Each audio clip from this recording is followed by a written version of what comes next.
Welcome to sauce TV. నేను మీ ఆబిద్ హుసేన్. ప్రధానంగా నెల్లూరులో తీసుకుంటే ఎలక్షన్ కోడ్ స్టార్ట్ అయింది. ఎలక్షన్ కోడ్ స్టార్ట్ అయిన తర్వాత మొత్తంగా అధికారులు అయితే ప్రత్యేక చర్యలు తీసుకుంటూ ఉన్నారు. వాహనాల తనిఖీలు అయితే చేపడుతున్నారు. మనమైతే చూడొచ్చు. ప్రధానంగా జిల్లాలోకి వచ్చేటువంటి వాహనాలు ఎక్కడి నుంచి వస్తున్నాయి ఏంటి అనేది పరిశీలిస్తూ ఉన్నారు. ఎక్కడి నుంచి వాహనాలు వస్తున్నాయి, ఏమన్నా అంటే డబ్బు నగదు లాంటివి ఏదైనా అక్రమ రవాణా ఏదైనా జరిగేటువంటి అవకాశం ఉంది, డబ్బు కావచ్చు, మద్యం కావచ్చు, ఇతర ఏదైనా కూడా అక్రమ రవాణా జరిగేటువంటి అవకాశం ఉంది. కాబట్టి వాహనాలన్నింటినీ కూడా తనిఖీ చేస్తున్నారు. అధికారులు అయితే అప్రమత్తంగా ఉన్నారు. ఎన్నికల కోడ్ ఎప్పుడైతే స్టార్ట్ అయిందో అప్పటి నుంచి కూడా అధికారులు ముమ్మర తనిఖీలు చేపడుతూ ఉన్నారు. ప్రధానంగా వాహనాలు చూడొచ్చు మనం, వాహనాల తనిఖీలు అయితే చేపడుతూ ఉన్నారు. మొత్తంగా వాహనాన్ని క్షుణ్ణంగా పరిశీలిస్తున్నారు. వాహనాలు ఏం తీసుకెళ్తున్నారు ఏంటి అనేది కూడా క్షుణ్ణంగా పరిశీలిస్తున్నారు. మొత్తంగా అధికారులు అయితే అప్రమత్తంగా ఉన్నారని చెప్పచ్చు. అదేవిధంగా జిల్లాలో తీసుకుంటే జిల్లాలో ఉండేటువంటి ఫ్లెక్సీలన్నీ కూడా తొలగించారు. అలాగే విగ్రహాలు కూడా ముసుగులు పడ్డాయని చెప్పచ్చు.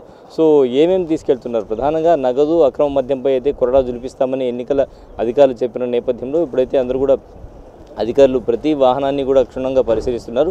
నగరంలోకి వచ్చేటువంటి వాహనాలు ఏదైతే ఉందో పెన్నా బ్యారేజ్ నుంచి వస్తూ ఉంటాయన్నమాట. సో ఈ బ్యారేజ్ దగ్గర వీళ్ళు తనిఖీలు చేపడుతున్నారు. మనం చూడొచ్చు. నగరంలోకి వచ్చేటువంటి ప్రతి వాహనాన్ని కూడా అధికారులు అయితే క్షుణ్ణంగా తనిఖీ చేస్తూ ఉన్నారు.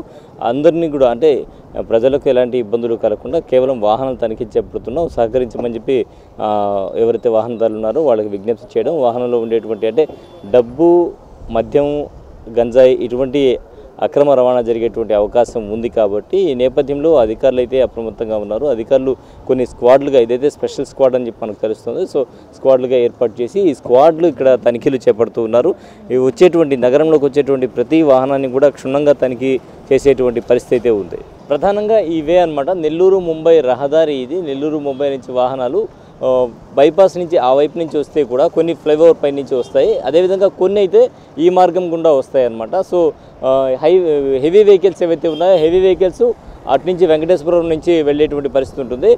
లైట్ వెహికల్స్ ఏవైతే ఉన్నాయో వీటికి ఈ బ్రిడ్జ్ మీద అనుమతి ఉంటుంది. లైట్ వెహికల్స్ ఈ బ్రిడ్జ్ నుంచి వస్తూ ఉంటాయి. సో ఈ బ్రిడ్జ్ నుంచి వచ్చేటువంటి ప్రతి వాహనాన్ని కూడా క్షుణ్ణంగా తనిఖీ చేస్తూ ఉన్నారు. మొత్తానికి మనకు అధికారుల నుంచి తెలిసింది ఏంటంటే 9 టీంలు నెల్లూరు నగరంలోనే 9 టీంలు తిరుగుతూ ఉన్నాయి. ఈ 9 టీంలు ప్రధానంగా నగరంలో ఏర్పాటు చేసినటువంటి అక్రమ ఫ్లెక్సీలు అంటే రాజకీయ నాయకుల ఫ్లెక్సీలకి ఇక్కడ అనుమతి లేని పక్షంలో ఫ్లెక్సీలన్నీ కూడా వీళ్ళు నగరంలో మొత్తం కూడా ఒక ఫ్లయింగ్ స్క్వాడ్స్ అనమాట. ఇవి తిరుగుతూ ఉంటారు, నగరం మొత్తం తిరుగుతూ ఉంటారు. నగరంలో ఎక్కడైనా కూడా ఫ్లెక్సీ కనిపించినా ఏదైనా ఉన్నా కూడా దాన్ని తొలగించడం జరుగుతుంది. సి విజిల్ యాప్లో వచ్చేటువంటి కంప్లైంట్స్ ఏవైతే ఉన్నాయో ఈ కంప్లైంట్స్ మీద కూడా వీళ్ళు చర్యలు తీసుకోవడం జరుగుతుంది. ఆ కంప్లైంట్స్ ఎవరైనా ఇచ్చినా కూడా అక్కడ ఉండేటువంటి ఫ్లెక్సీని తొలగించడానికి వెంటనే వీళ్ళు అక్కడికి వెళ్తారు. అలా 9 మంది టీం ఏదైతే ఉందో ఒక్కొక్క టీంలో దాదాపు ఒక 5-6 మంది సిబ్బంది ఉంటారు. వీరందరూ కూడా అక్కడికి వెళ్ళి ఆ ఫ్లెక్సీలు తొలగించడం కానీ, నగరంలో వచ్చేటువంటి వాహనాల తనిఖీలు కానీ, ఏదైనా అనుమానాస్పద వ్యక్తుల పరిశీలన కానీ ఇటువంటివన్నీ కూడా చేస్తూ ఉంటారు. మొత్తానికి నెల్లూరు నగరంలో అయితే అధికారులు ఎలక్షన్ కోడ్ వచ్చిన తర్వాత అప్రమత్తంగా ఉన్నారు.